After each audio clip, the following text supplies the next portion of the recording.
Mr. Conaway. Thank you, Mr. Chairman. Mr. Chairman, I ask unanimous consent to enter into the record. Dear colleague, letter from Speaker Pelosi dated September 23rd. Relevant part reads, we also expect that he will establish a path for the whistleblower to speak directly to the House and Senate Intelligence Committees as required by law. Without objection. Thank you. I look forward to you honoring that statement from the Speaker.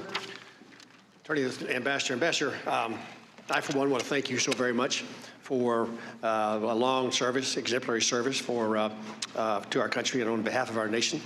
Lots been said about what was going on around the phone call. I'd like to focus more on what's happened since then to you and your career and what's going on. So when you got the word, anytime an ambassador changes post, there's a process you go through to depict what you do next. And that happened in this instance. Can you give us a quick statement as to what happened when you came back here, as to what your next assignment would be at State? So when I came back, obviously it was sort of out of cycle. There was nothing set up. Sure. And again, I am grateful that Deputy Secretary Sullivan asked me what I would like to do next. I recalled that there was the fellowship at Georgetown and asked whether that might be something that could be arranged. Was that your only choice?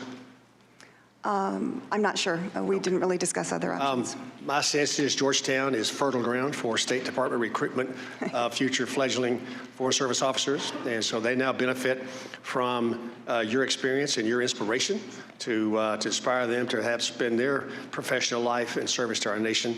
Thank you. You're a fellow there. You teach classes. How many classes do you teach?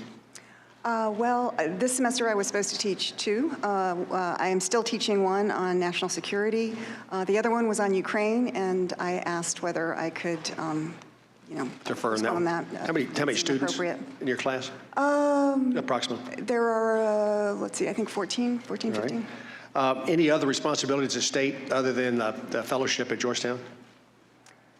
Well, I will tell you that all of this has kept me very busy. Okay, I got that.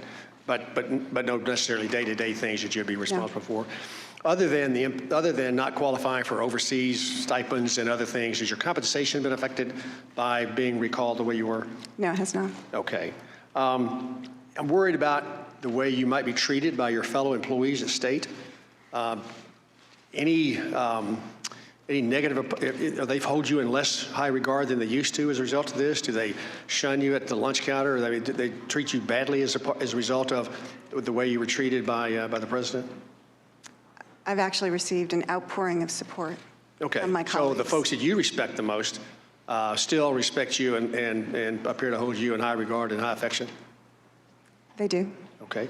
George Kent was in here a couple of days ago. He made some exemplary statements about you, really glowing. All of us, I think, would like to be the recipient of something that worthy, and I believe you are as well. Any reason on earth that you can think of that George Kent would be saying that because of some reason other than the fact that he believes it in his heart of hearts?